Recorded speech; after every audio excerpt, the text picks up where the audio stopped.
គេ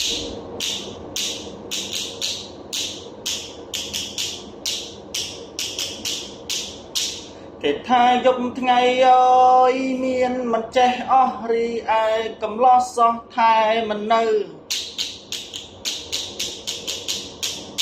ចិត្តជាមេម៉ាយកាយមិនមែនព្រឺធម្មតារដូវតែងដើរមិនទៀង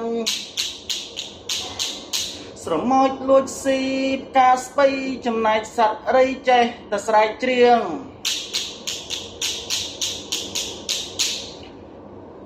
យប់ខែកដឹកកំឡោះដេកនឹកតនាងនាងកង្កែបហៅភ្លៀងពិតឬយ៉ាងណា